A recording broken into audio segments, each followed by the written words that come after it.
No, I'm just checking. If you guys don't mind playing the video for me, please.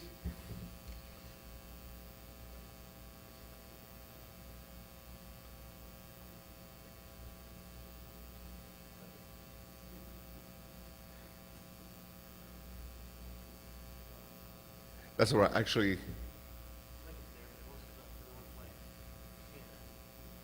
see, it happened again. I don't know if you guys remember, about a couple of years ago, Anthem actually had a very different issue that affected many of us. Actually, I received a letter. I never actually interacted with Anthem whatsoever. However, I received a letter saying, by the way, your information may have been compromised, and I can guarantee that any single one in this room have a medical chart. You know, we've been working in healthcare. We deal with somebody else's healthcare information, but we don't understand sometimes that it may affect us directly. So Anthem, for example, it was issues that some actors, they call it, or just people with some bad intention, went and hacked into the system and stole information of 400 million inhabitants here in the U.S. only. Actually, in 2015, about a third of the population of the U.S. was actually compromised in different aspects. Sometimes it was just curiosity. People wanted to make sure they know that they can access the information, but sometimes the information is right here. The value of the information that we handle day to day for our patients, especially with the medical records. I mean, many of us have been in this business for many years, and we started with paper charts, with just words of information done on paper and perhaps scanned it. But now the information is digital, because since 2015, with the new HIPAA regulations and the new mandates from the Obamacare, we had to put everything on the electronic charts. All the information now is available everywhere. And the importance of the information that we have is not only that helps us to perhaps have all the data necessary to chart our cases during open heart surgery or any type of nursing or medicine that we may practice, but the information may be extremely valuable for somebody else. If we go, for example, somebody loses our credit card and perhaps can have the information, yeah, they may use the credit card once or twice and then it gets canceled because the information or the bank will actually tell us, hey, by the way, somebody is trying to hack your system, it's down. With this information, actually, just in the FBI office of the Miami-Dade headquarters, a third of the contingency of the FBI agents last year were involved with stolen information for IRS and healthcare information, because they were actually selling the information in other countries or for their own benefit. So it is something that actually it is used on a daily basis, and this is just the top of the information that we may have. Also, when we have a data breach, which means someone actually hacked into information and actually now is compromised, the information actually, the attacks that occurred in the healthcare industry just in the North America went up by 125% just last year. And that's because the identity theft is actually doubling on a regular basis. When we see, for example, a letter that we receive from a banking or a healthcare industry says, oh, by the way, your information may have been compromised, as I mentioned earlier, and now we have to monitor your credit. The actual monitoring of the credit costs the company about $200. However, just to remedy and to actually fix sometimes of the credit issues due to data compromise costs $13,000 plus to any hospitals. And just the average, or any hospital that have been through a data breach, costs about $58,000 per breach, just because of legal fees, also investigations by the Department of Health, so on and so forth. So in the background, perhaps us, we might not be feeling so affected, say, oh, somebody's gonna actually give us the opportunity to check our credit, but it's beyond just that. That's why the healthcare costs also go so high, because every single time we have a breach, it costs any organization on average close to $60,000 per breach just when that happens. The personal threats may be our own information. Our personal healthcare information may be compromised. If they find enough information, they can actually abuse that information to use it to, like it happened here again in the South Florida, people using the information to cash refund checks from the IRS, submit wrongful prescriptions for their own goods, especially narcotics, and it goes rampant, even more than the drugs on the street. And then additional also was credit accounts and the ID theft. The ID theft is not just, for example, let's say that my name is Marco Polizzi, they're going to use my social security number, and now suddenly they have digitally cloned my personality or my information for their own goods. It's beyond that. I worked in a case a couple of years ago where they stole about 6,000 chest x-rays. So the government said, why, it's in Massachusetts actually, they said, why do they steal chest x-rays? It's just AP, nothing else. They found out that they were, since they are digital, they were scrubbing the information, and at the bottom of the page where you would have the traditional x-rays with your sticker, actually they put somebody else's name. And I said, for what reason? I don't understand, because they really did not attack the person accounts per se, but just stole the chest x-ray. Well, they were selling it to the third world, particularly China and Russia. Because if they want to come to Europe or the US on vacation or travel for business, they have to demonstrate that they do not have TB. So what they do now, they have clean chest x-rays. And they went to the extent to match the size and the gender of the individuals. So they were selling those chest x-ray in the black market between $3,000 and $6,000 per chest x-ray. So once again, it may end up, perhaps my chest x-rays was sold in the black market. It did not affect me whatsoever. But now we have, to extrapolate, individual with TB flying and come and visit our countries or business for whatever reason. So once again, the ramification of the information, digital information era actually brings us to a totally different new horizon. As I can say here, phishing. I don't know if you ever heard that. It's a technical term. The phishing, basically, they are individuals that they pretend to be the CEO of your organization. Let's suppose that now you are the administrator. Even if you are in a private practice, say, hey, by the way, I'm so-and-so. And if you look at the email carefully, if you really don't pay attention to it closely, you may think this is a CEO who sends an email to a CFO of the hospital, say, hey, by the way, I forgot to send that big check to the vendor. Can you please write that check, and here's the account number. And it happens more than you believe. I mean, a couple of hospitals in Alaska actually spent in 2 days over $700,000 in billing, and they found out they were sent to the wrong billing banks, and they found out they were actually undescriptive accounts, and they were translated in bitcoins. So trying to justify that to the IRS that you lost $700,000 in revenues because somebody stole it, because they used this ruse to actually get this information out of you. And that happens in the healthcare because the money is there. The information is very precious. Other ones may be also like the breaches will be external. People actually just coming out and they found a laptop in the doctor's lounge, or somebody who actually inadvertently left a device that's unprotected, and they steal that. The information is stolen. Internal, disgruntled employees, believe it or not, is still one of the number 3 reasons why the information evades healthcare industry. We have also partners, third parties partners, and that's the worst, because it's like when you first lend your car to your kid, does he care about the car the same as you do, especially if it's an antique and you really like it? Not so much. They just use it because the cool car that dad has, for example. Same thing with the information that you allow somebody else to use to help you with the business. They may not have the same interest at heart because of that. So we have to make sure that we understand that. So all those are actually reports from Verizon, that in breach report that actually is used also by the Federal Bureau of Investigation and Homeland Security for their research to find out exactly where the data goes and how is it used.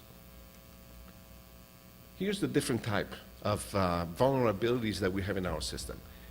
Who in this class uses actually EMRs now?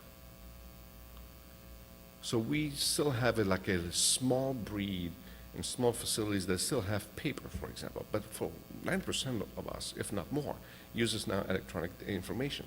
But how reliable is the information or the software that we are using by the vendor? That's why many of the hospitals actually go to the major vendors such as like Epic, Cerner, and so on and so forth, because they went through all the rigorous cybersecurity threat security protocols and so on and so forth. So, but other people though, especially small private practice, like this practice in Jupiter, Florida, where they use a local programmer and they lost all their data because the programmer went bankrupt and it was not patched and no security protocols were done. And the information was actually stored in the Dropbox cloud, which means it's totally unprotected and whatsoever. And they thought that they had the cloud system available. So once again, it's the understanding and the education how the technology actually works around us. So all those vulnerabilities, especially when we use different vendors or uncertified systems, may be extremely dangerous for our practice. So we need to manage the risk. The simplest definition of risk is the risk is living with the possibility of a loss. And that's where the reality we have, because everything goes well until things goes bad. And that when it goes bad, especially in the HIPAA violations and in information theft, that's where really the hammer can come down quickly, especially when we find out too late. When we take in consideration that most of those breaches that you see in the hospitals, we may or may not understand the technical reasoning why all this is done, but usually they are in the system for over 200 days, lurking around, just looking at all the patterns, where the information goes to and from, and then after 200 days or more, like can happen also at Anthem, they strike, and nobody pays attention, and now it's too late, or too little, too late if we're trying to remedy that. To do so, we have to make sure that we understand that we are literally in a cyber warfare. And it's not just something that you hear in sci-fi movies. Actually, the Department of Defense and the Homeland Security, they do have a warfare department. That's all they do. They have a cyber unit just outside of DC that's probably larger than Langley. And the only scope is to actually combat cybersecurity threat from all over the world and in here within our own home. So we have to make sure, like, remember the Godfather's movie, one of my favorite movies, it said, keep your friend close, but your enemy closer. So to understand how to protect ourselves, regardless if we are a cybersecurity expert or not, we have to understand how those guys think. How does the bad guy actually acts upon this information that we have around us? We have to understand the environment. The web that we know, such as Facebook, Tweet, all those stuff, all the web servers that we use, Explorer, Chrome, and so on and so forth, makes only 10 to 15% of what we know. The rest, the Darknet, it's over 80% of actually what exists in cyber world. And that's where those guys act, because they are using especially web browsers that I strongly suggest not to even attempt to go and browse, because you can find yourself in a world of hurt if you go in there, because it's very, very dangerous to try to explore those sites. Tor, we have the Darknet, we have the 12p, that's where the bad guys are hanging out. So one of three perpetrators, pedophile, cybercrime, they all live there. And how it works, by using those specific, like Tor, for example. Tor, they call the onion routing. It's because it's multi-layers. It's virtually impossible to trace where the information comes to and from. And the way it works is this way. First of all, the usage. In the US, on a daily basis, between 5 and 10 million Darknet users are active. If you go in Europe, it goes between 10 and 20 million users of the Darknet actively using the Darknet just to check your information or perhaps deal with the information. It's not like before you see the bad guys with a crooked nose with baseball bats and you know they were coming. This one here, you don't know. They're invisible. They look like the little kid, especially some of those web. Actually, like the Facebook that we know, there is a Darknet social medias, and there are over 300 of them. And that's where one of our 3 teenagers actually are hanging out that we don't know about. So this is kind of scary, but that's the reality of things. So that's how it works. The way the computer goes, for example, if you work at the hospital, usually they always ask you for your username and password, right? Just about to enter a system. Well, here, if you are Alice, who's actually a user of the Darknet, what she does is she doesn't just go directly to like Amazon and buy something. She goes to all those different nodes, the one with the little green cross. So basically, they're all encrypted sites, and sometimes it may be your computer that you even know that they're using yours as a substation of that information. They scribble the information, and then it bounces to another computer, into another computer, and so on and so forth, until it goes down to Bob, who's actually the bad guy. And Bob may be the one who's actually selling in the Darknet some narcotics, and they pay with Bitcoin, for example, and then they receive a packet through a normal delivery, such as like a UPS or FedEx and all that, and now inside, actually they have drugs that they bought on the Darknet. And that's just to give you one of thousands of examples that it's used out there. The bad guys use this system to buy arms for terrorists and from other cells that you may have out there. That's why they call it the Darknet. And here, how do they get paid? They don't have a regular check card like we have, and we go to Bank of America and we have a traditional, conventional, checking accounts like everybody else. No, they go to Perfect Money, Liberty Reserve, Bitcoin, eGold. All those accounts are untraceable. If it's done the way they are doing it, you don't know where the money came from and where is it stored. It is virtual money. But they can use, and believe me, it's probably as best as any type of hard cash that you may use in the street. And that's what they use. So that's how now it became one of the top business that we even know in the world. So John Wooden, who was a famous basketball player and coach of the University of California, Los Angeles, said, failing to prepare is preparing to fail.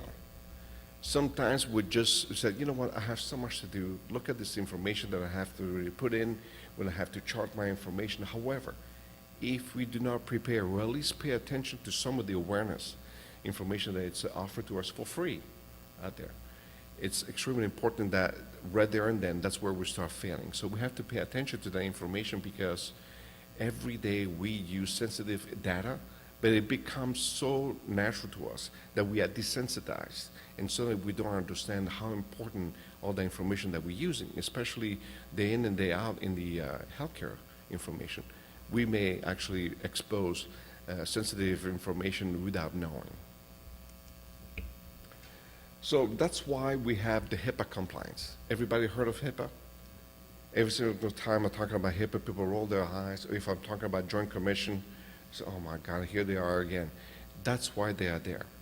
Because not only it's just a guidance how to do better business with the information that we are dealing with, but also the different type of compliance on administrative, physical, and technical safeguards that we need to take in consideration. Are we the one responsible for that? Not so much. However, if we are aware of that, how many times I've seen when I was the CVOR supervisor, people leaving thumb drive unattended. What was in the thumb drive? I don't know. Laptops, phones, tablets that belong to the hospital or personal, totally unattended, unprotected, and when you open, you were right in the middle of a PHI or somebody's chart. So once again, all the information sometimes, especially in a large organization, not to mention you, but like Houston, you have a city with thousands of PHIs available. And sometimes you are within your own world, it's like, oh, those are all my peeps, those are all my colleagues. But where is the information actually is? So that's why we have to make sure that we have to manage our risk. We have to make sure that we take care of the databases that we use, especially if we are now in administrative, responsibilities, for example. Thumb drives, PCs, servers, emails. Still, the number one area where the sensitive data is actually compromised, emails. People still send sensitive information through unprotected email servers, including attachment, x-rays, financial information, all that. So we have to make sure that we pay attention. When we send somebody to a colleague and say, oh, by the way, would you mind take over? I'm in room 5 and all that. I'm going to send you the information via text. If you don't have the right tools, it's totally unprotected. Anyone out there can see it. So we have to make sure that we understand that in the background. And that's why we have other tools available, that's available. Of course, that's for the information technology specialists that take care of that. But once again, the tools are available, and we have to make sure that at least we are aware of that, that can be used to protect the information that we are handling on a daily basis. This is real. This is the law. I call it this the menu for the civil penalties that the government can give you. There are some practices near here, which I will not mention. Actually, they were fined up to $3 million, and that particular physician does not practice medicine any longer here because they got not only civil suit, but also got 2 years in federal prison for HIPAA violation. So, and it's not just like before like in 1996 when it came out. Since 2013, actually the enforcement of the HIPAA violation can get you in jail, and the fine that every violation that you commit, it's in addition. And like this particular physician, for example, he was saying, oh, I don't care about this, I have the IT insurance. You think that the federal judge appreciated that? You know, when they received the bill from the federal government, that not only they have to pay $700,000 because of the surveys that the Department of Health did to do the forensic information, but on top of that, and a couple of other $1 million of civil fine. So I don't think it's the right answer, especially in front of a federal judge, saying, you know, I don't care because I have IT insurance. That's why you get you in jail now. And it happens. We've seen CEOs being handcuffed and brought in. Okay.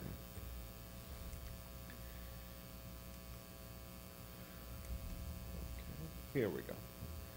So definitely compliance strategies are there, and that's why we have always those memos when we go, especially when we have Joint Commissioner arriving, when we have to go to those mandatory classes for HIPAA, is because on the other hand, the people that wear the hat and make the big bucks at the hospital, they have to worry about this.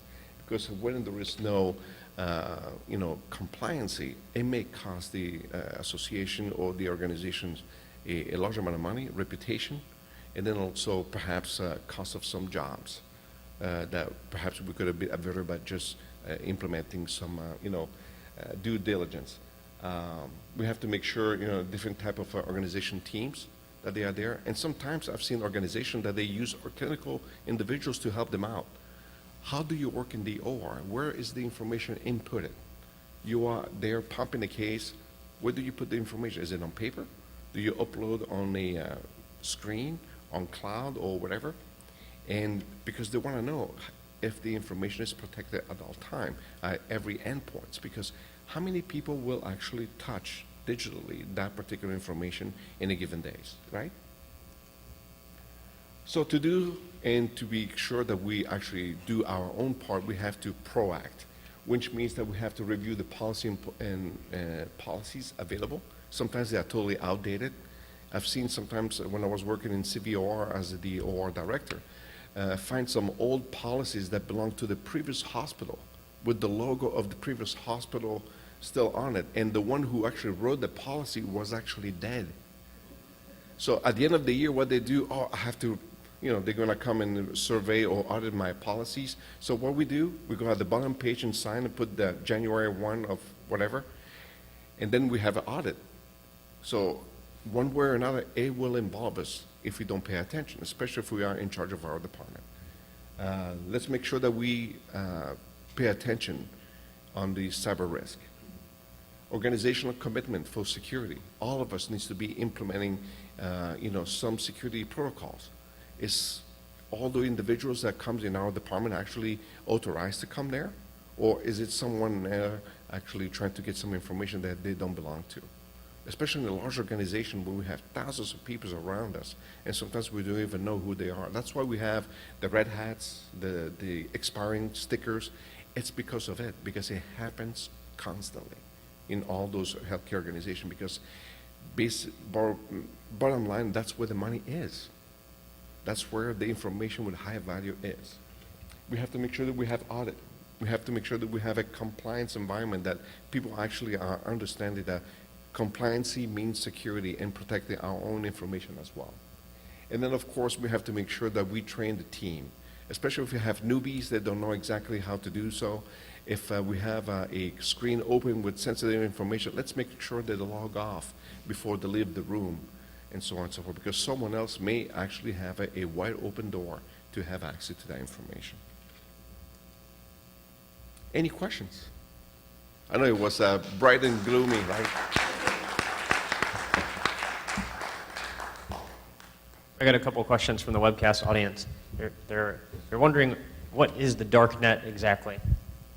The Darknet basically Like is the dark side? It is literally. It is literally the dark. Actually, they have different techniques to actually go to the Darknet. Basically, you go out there, and often it's by invitation. So follow this URL or this web link. You go over there, you get invited, and then suddenly they have a total new website that they are totally illicit. That they go there. So, and the teens and actually middle schoolers, they are probably the most vulnerable. I've been involved with the FBI for the past 7 years, and sometimes when we go to help them out for the cybersecurity area, the most vulnerable are 13 to 15 years old. They actually know how to navigate the web, and they actually attack and they target those individuals because they're the most vulnerable. I have another question. They want to know exactly what Bitcoin is. If you need help explaining this one, I can help. Well, Brian definitely is more of an expert of the Bitcoin. Bitcoin, basically, it's a type of monetary values, but it's a digital format. So basically, you have an account, and it's not in US dollars. It's a different way to value the, how to trade monetary values. And Brian, if you can help me out in your approach. Sure, it's a cryptocurrency that's tied to like a fundamental technology called the blockchain. And the blockchain is like a record of a transaction that's stored everywhere. So what's special about Bitcoin is that the details of your transaction are stored simultaneously around the world at every place. That's why it's such a disruptive technology to like banks and things like that. You know, if you bought Bitcoin, you're doing pretty well, because it's, in terms of trading with dollars, it's about tripled in the last year and a half or so. If you want to experiment with Bitcoin, you can. The best way to like get into that is a website called Coinbase, and you can explore the darknet. Spend your money. Bitcoin, it's not illegal. You can actually use that as a way to buy legally stuff around the world. However, since it's so elusive, technically, where the money is exactly, that's why the bad guys loves it, because where is your bank account? I don't know. What bank is it? There is no bank. And if you do buy Bitcoin and make money on it, I'm sorry to tell you, it's treated as capital gains on your income tax. Yeah, you're supposed to report it to the IRS. Yeah, the IRS definitely found out how that works, but not always. Any other questions? I do. That's Yes. Hey, what about for people that has a gazillion different passwords? How is the best way to store those? Well, they actually have a fantastic number of software that you can download. We use at the office LastPass. The LastPass, basically you sign an account and you have one sign-on. Basically you have one that you have to remember, and manages all the password that you have in your account, and they encrypt that. So whoever wants to come into system, unless they know the main password, then they have everything else. But all those other passwords, this software actually saves that for you and stores. And even if you go to another PC, you log on to your device remotely, for example, You have one passcode, and that's it. Everything else is protected by LastPass. And there are a multitude of those software available out there. But you need to remember that it's only secure as that primary passcode, and you should change that primary passcode frequently, right? Correct. And utilize some sort of two-factor authentication when you do it. Oh, well, talking about proper fingerprint, well, that's just once again, technology may evolve sometimes. How easy can it be, for example, who has iPhone? Who uses the thumbprint or whatever? It's very easy. However, how easy can it be to have one thumbprint that belongs to you, then the other one that your daughter puts in? It's because, sometimes they know how to get to your phone, and they put their thumbprint, so on and so forth. So it is as secure as you trying to make it, because there is always a way of having the backdoor access. Correct. Cut the finger off, like you said. That's like my Uncle Guido used to do, but that's a different story. Thank you, everyone.